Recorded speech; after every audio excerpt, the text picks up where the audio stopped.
Olá, pessoal, bom dia, graça e paz, que Deus esteja conosco hoje e sempre. E obrigado por me acompanhar todas as manhãs aqui na leitura da Palavra de Deus. Que Deus possa me ajudar muito. Ele me usa cada vez mais para poder falar o amor dele para todos vocês, né? Que ele me ajude cada vez mais. Aí me colocou aqui para me aprender mesmo, né? Eu ficava lendo a Bíblia em casa, lendo, e Deus me usou para poder falar aqui nas redes sociais falando o amor dele, né? Que ele me ensina cada vez mais, me ajuda a interpretar melhor a Bíblia e alcançar mais vidas aos pés dele, né? Quem não está me seguindo, por favor, me sigam para que vocês me acompanhem no meu trabalho missionário, né? Que Deus me capacita cada vez mais. Quem sabe um dia estarei pregando o evangelho aí na sua igreja, na tua cidade, né? Que Deus me usa cada vez mais, me capacita mais, né? Quando vocês orarem, mais Deus vai me ajudando, né? Que Deus me ajude cada vez mais. Ele colocou aqui para me aprender mesmo, para falar o amor dele, pregar o evangelho, né? E interpretar melhor a Bíblia, né? E nosso ministério, oremos uns pelos outros. Aqui não tem placa de igreja, não, viu? Aqui toda religião é bem-vinda aqui no nosso ministério. Nosso ministério é uma igreja virtual, uma igreja invisível, tá bom? E todos vocês são bem-vindos aqui na nossa igreja virtual. Como lá no meu YouTube é André Freitas Santos, vocês me sigam lá, deixa seu pedido de oração, compartilhe e ative a notificação para você receber meus vídeos, né?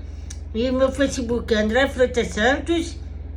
Vocês me acionam lá, me segue lá, e deixa seu pedido de oração e compartilhe para os seus amigos. No Instagram, vocês deixam seu pedido de oração, me segue e compartilhe para os seus amigos e deixa seu pedido de oração que nós vamos estar orando por vocês. O Ministério do Sarava, Magda Cavalcante, Michele Cristina e todos os remadores aqui nas minhas redes sociais estaremos orando um pelos outros, tá bom?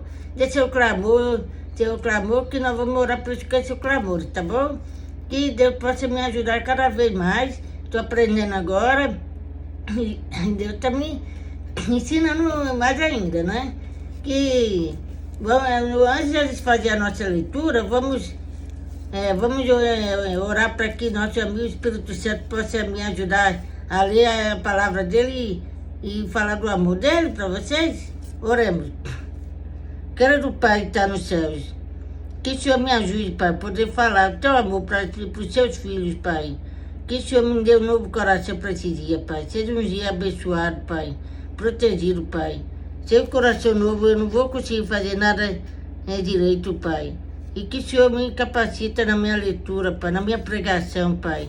Que o Senhor me use agora, Pai, para poder falar o teu amor para os seus filhos, Pai. E que me ajude a entender interpretar melhor a Bíblia, falar o teu amor melhor, Pai. Melhorar a voz, a fala, Pai. E que o Senhor abençoe cada pedido de oração aqui nos comentários. Que o Senhor abençoe as pessoas. Estou precisando do seu clamor, Pai. Estou precisando da sua ajuda. Que o Senhor ajude essas pessoas que estão com problemas de saúde, que estão internadas no hospital, que estão com depressão, com doença, Pai. O Senhor cura todas elas, Pai. Se peço em nome de Jesus, amém. Amém, amém. Hoje nós vamos ler a leitura. Eu estava olhando aqui de tatu, você está certo aqui.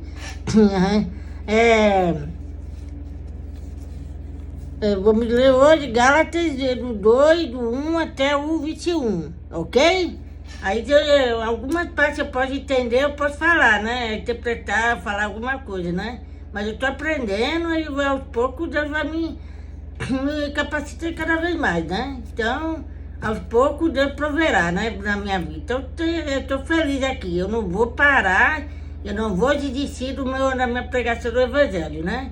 O inimigo pode tentar me destruir, mas eu não vou. Em nome de Jesus, sangue de Jesus tem poder. Amém? Amém.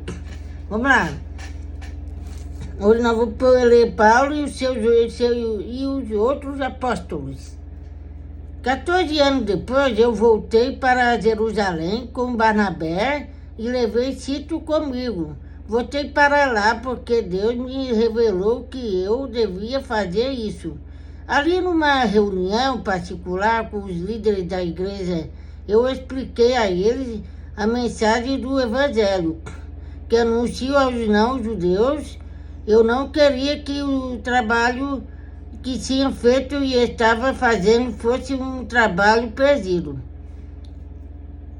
Tito estava comigo, mas ele não foi obrigado a circuncidar-se, embora ele não seja judeu. Porém, alguns tinham se juntado ao nosso grupo, fazendo de conta que eram irmãos na fé e queriam circuncidá-lo. Eram homens que tinham entrado para o grupo como espiões a fim de espiar a liberdade que temos por estarmos unidos com Cristo Jesus e para nos tornar escravos de novo. Mas em nenhum momento nós excedemos, pois queríamos que vocês tivessem o verdadeiro Evangelho. Agora o seu, versículo 6.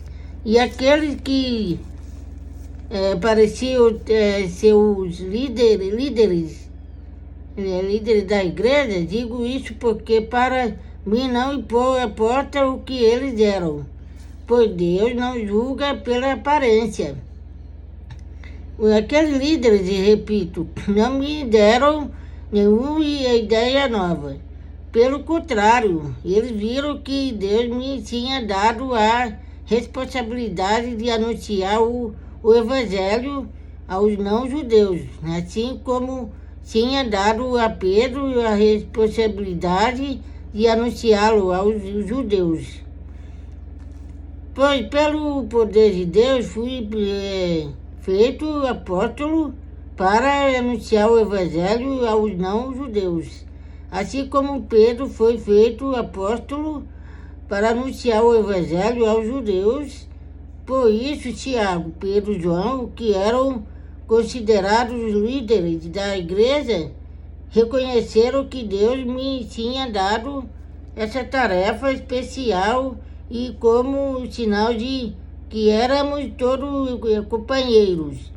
Eles deram a mim e a Barnabé um aperto de mãos e todos nós combinamos que eu e Barnabé iríamos trabalhar entre os não-judeus e eles entre os judeus.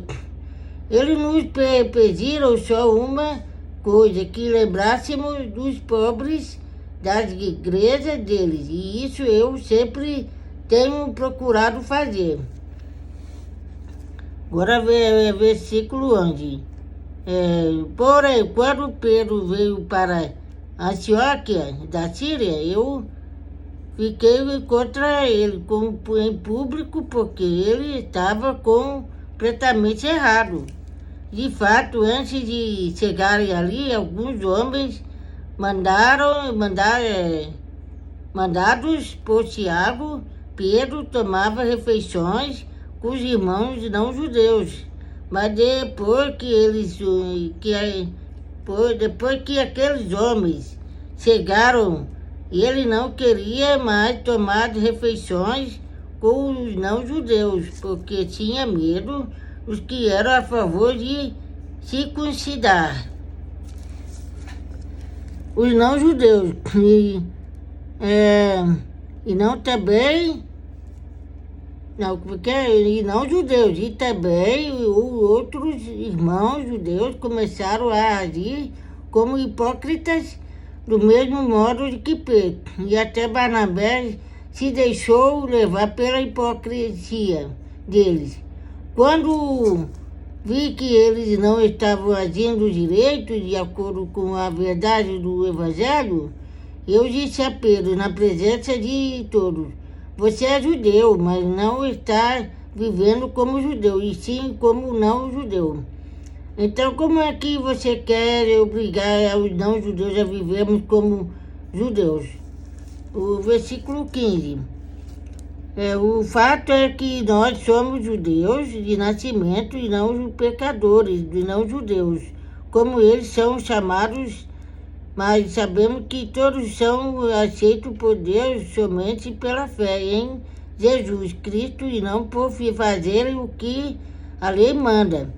Assim nós também temos crido em Cristo Jesus a fim de sermos aceitos por Deus pela nossa fé em Cristo e não por fazermos o que a lei manda, pois ninguém é aceito por Deus por fazer o que a lei manda, né? Ao procurarmos ser aceitos por Deus, por estarmos unidos com Cristo, sim, claro que somos pecadores como os não-judeus. Mas será que isso quer dizer que Cristo trabalha em favor do pecado? Claro que não. Se eu depois de ter destruído a lei, começar a construí-la de novo, como meio de ser aceito por Deus, aí sim fica claro que eu havia quebrado a lei. Pois quando a lei estou morto, né? Morto pela própria lei, a fim de viver para Deus. Eu fui morto em Cristo na cruz. Assim já não sou eu quem vive, mas Cristo é quem vive em mim. Aí que Cristo vive em mim, né? Deus me colocou aqui para pregar o evangelho e anunciar a volta dele cada vez mais rápido, né? Isso que é importante, né? Deus pôs aqui para mim aprender a falar as palavras dele, né? E esta vida que vivo, agora eu a vivo pela fé no Filho de Deus que me amou e se deu a si mesmo por mim. O último versículo. Eu me recuso a rejeitar a graça de Deus, pois se é por meio da lei que as pessoas são aceitas por Deus, então a morte de Cristo não adiantou nada. Essa parte, quando eu não entendo, né? Mas eu vou no dia que Deus vai me ajudando, né? O importante é você deixar o pedido de oração aqui, né? Eu leio um pouquinho a Bíblia, aí eu estarei orando por vocês, não, meus amigos? Você deixa seu pedido de oração aqui nos comentários e nós vamos orar um pelos outros, tá bom? Aí você me segue, eu sigo você também, para que meu ministério cresça cada vez mais, tá bom? Então tá bom, meus amigos. Então tenham um ótimo dia, que fique com Deus, tá bom? E ore por mim para que eu melhore cada vez mais. E quem sabe que eu possa estar pregando o evangelho aí na tua igreja, na tua cidade, tá bom, meus amigos? Fique com Deus e tchau, tchau. Até mais.